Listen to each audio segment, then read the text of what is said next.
Why wouldn't we be talking about providing energy security to our friends in Ontario and Quebec and Atlantic Canada by having our own pipeline built? Renewed calls for pipelines are echoing across Canada because of Trump. Trump, as we've been telling you, the White House confirmed to CBC News yesterday that it will stack those tariffs on top of the other levy being imposed on all Canadian imports, something that will deliver. Had they rapidly approved LNG plants to sell the natural gas that Japan, Greece, Germany, and other countries were looking for us to sell them directly, we wouldn't have to give 100%, almost 100% of our hydrocarbons to the Americans at discount prices, and you wouldn't have had to ask me that question. And just like that, the United States might be in for the energy crisis of the century. The United States might be on the edge of an energy crisis, and most people don't even see it coming. One day, everything feels normal. The lights turn on, gas stations are open, and electric vehicles charge without a second thought. Then, suddenly, prices go through the roof, power grids start flickering, and entire industries begin to panic. What just happened? Well, Canada decided it was done playing nice. So really all the players here in Hamilton are in a holding pattern. They're just waiting to get official word on whether or not this is actually going to happen. We've gone through this before with the president when he had threatened the tariffs and then suddenly paused them. Nobody here seems to really know for sure yet, so they're just waiting to see. The question was, should oil and gas and other energy be part of our response to the Americans? The reality is putting Canadian tariffs on American energy wouldn't do very much because they buy a hell of a lot more oil and gas from us than we do from them. In fact, our entire trade surplus with the Americans is the result of oil and gas. When President Trump complains about America's trade deficit with Canada, the concern he's raising really is that Canada is selling oil and gas at a massive price discount to American refineries and LNG plants. The United States and Canada have always had an uneasy but necessary relationship when it comes to energy. The US has the biggest economy, but Canada holds the keys to the power grid and fuel supply. For decades, it worked because both countries benefited, but now things are falling apart. Canada has just announced that it may cut electricity exports to the US, and this is no empty threat. States like New York, Michigan, and Minnesota depend heavily on Canadian hydropower, which makes up nearly all of America's electricity imports. If Canada follows through, millions of people could face higher power bills, unstable grids, and even blackouts. Hi, Michelle. I'm at the United Steelworkers headquarters here in Hamilton. Obviously, there is worry about this. We should mention, though, this is not official U.S. policy yet. As you mentioned, the president did mention this on Air Force One yesterday. But in a city like Hamilton, this could have a huge impact. We're able to talk to the city's mayor as well as union reps as well. Now, the concern is the instability here and not knowing whether or not this will happen or not and what the impact could be. But according to the union, this would definitely result in job losses if it were to go through. As bad as that sounds, it gets even worse. The real power move here isn't electricity, it's oil. The U.S. relies heavily on Canadian crude, with pipelines like Keystone XL and Enbridge sending millions of barrels south every single day. To put it simply, most of America's imported oil comes from Canada. I asked the federal government to immediately approve the Energy East project. Canadian politicians want to protect the country's economic interests ahead of Trump's proposed tariffs, including a 10% tax on energy resources. That would seriously impact Canada's biggest export moneymaker, crude oil. The United States is Canada's biggest customer for oil by far, and most of it comes from Alberta. The landlocked province uses a vast network of pipelines to get its energy resources to refineries and ports across Canada and the U.S. Most of them go through or directly to the States, a country that gets more than half its oil from Canada.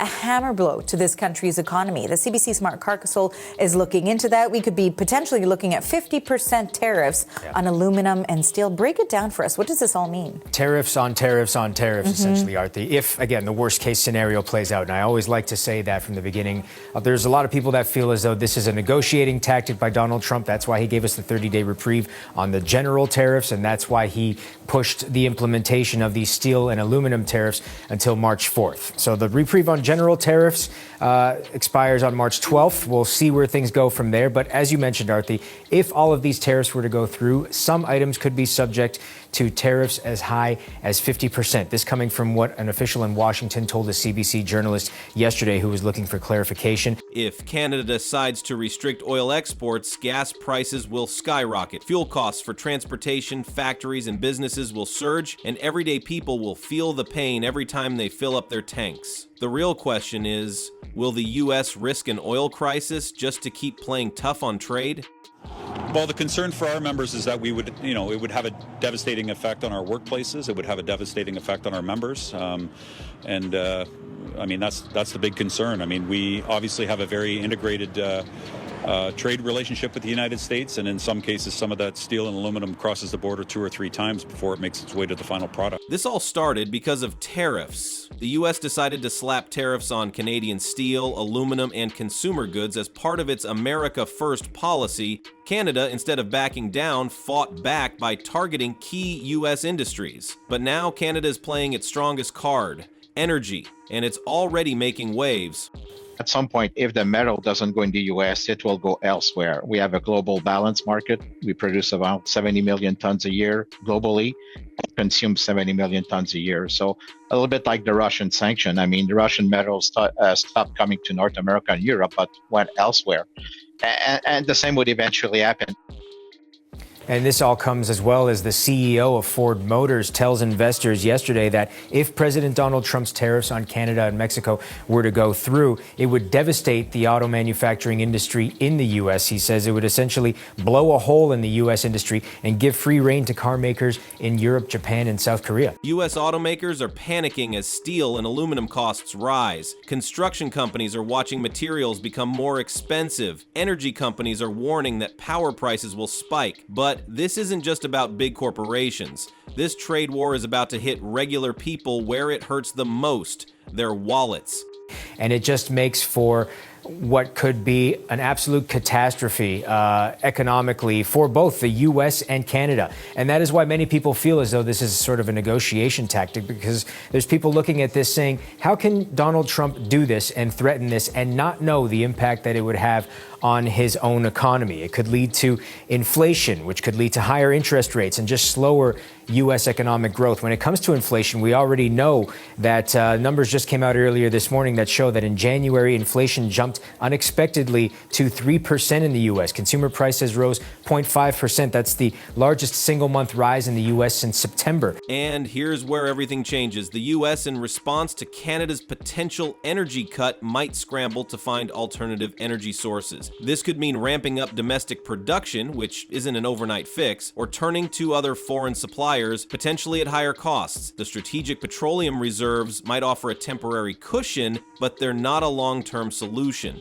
The energy market could become a wild west of fluctuating prices and uncertainty. I think that the first thing that President Trump should do when he gets into the Oval Office is to send a big bouquet of flowers to the Liberal government in Ottawa. By blocking pipelines and LNG plants in Canada, the Liberals have forced Canadians to sell almost all of our energy to the United States, giving President Trump massive leverage in making these tariff threats.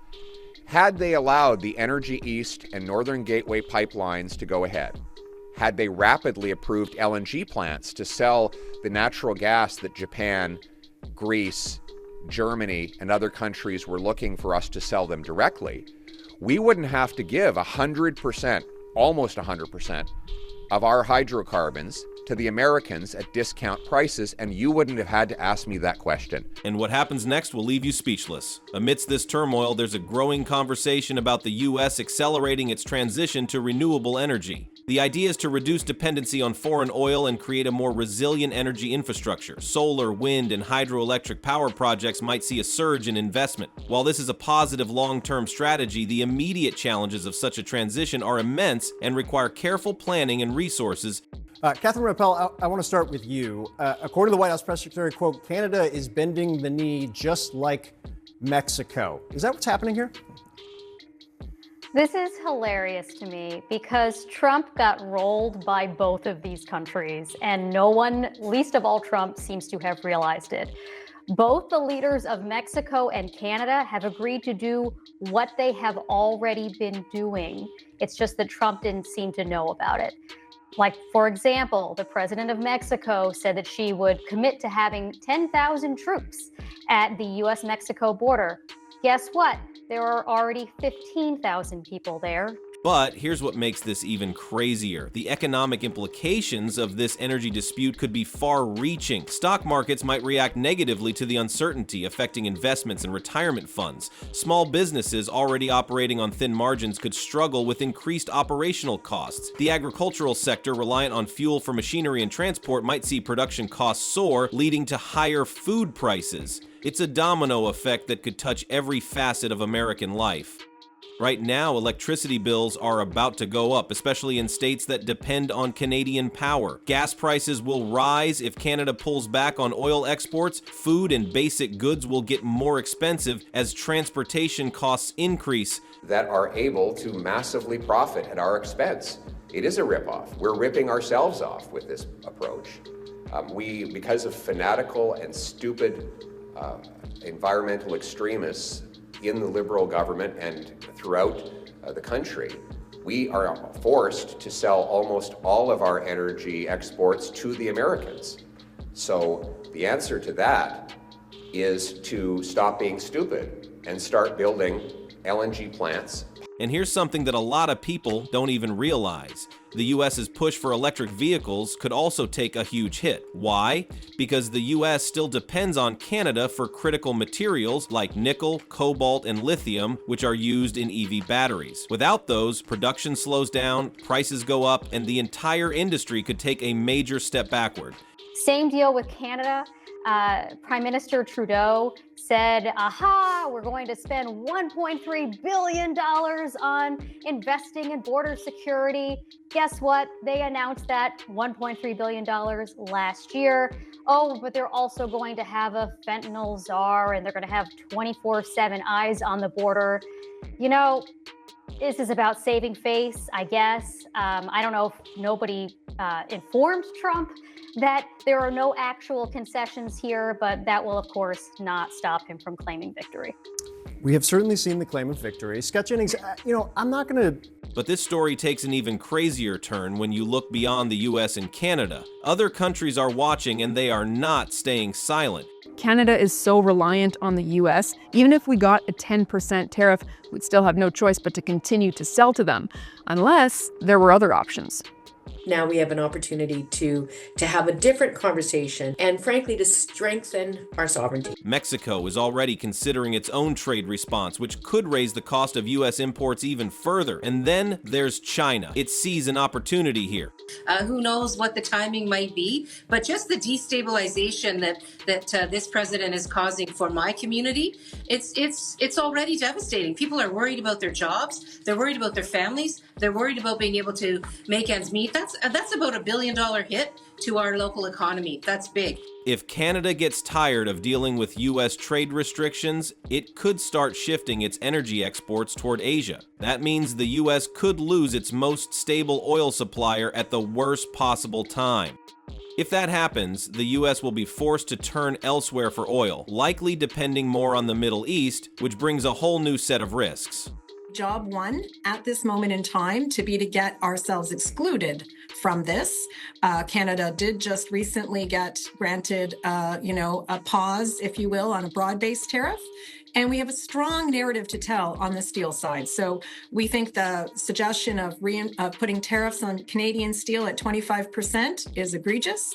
And we actually have a strong track record to prove that. So let's hope that's what our government is doing as we speak. So now the U.S. has a choice. It can either back down on tariffs and negotiate with Canada to keep the energy supply flowing, or it can keep pushing and risk an all-out energy crisis.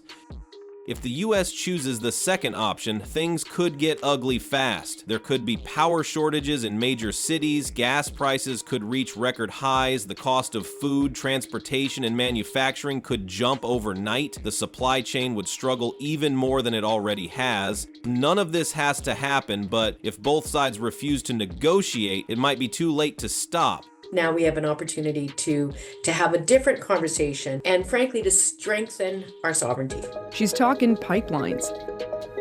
There are two previously canned plans that keep coming up again now, Energy East and Northern Gateway.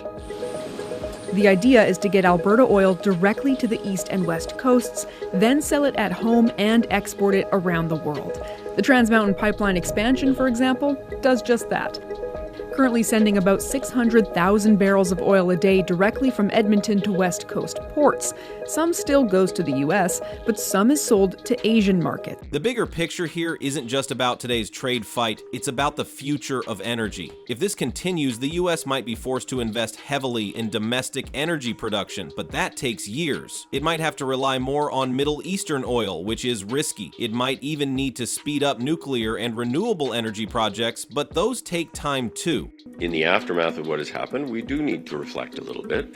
Right now, much of Ontario and Quebec get their oil from a pipeline that runs from Canada into the United States and back up to Canada. What Mr. Trump is doing may change the situation in the future. So if there's a social acceptability, we will be open to these kind of projects. Do you think people will be changing their minds now that we might be facing a trade war? I think so, yes. If I look at my social media feeds and this united front against the tariffs, that gives me some hope that we can and will work together more closely on solving problems like this. In the meantime, everyday people will feel the impact. Power bills will go up, gas prices will go up, the cost of goods will go up, and businesses will have no choice but to raise prices, lay off workers, or cut production.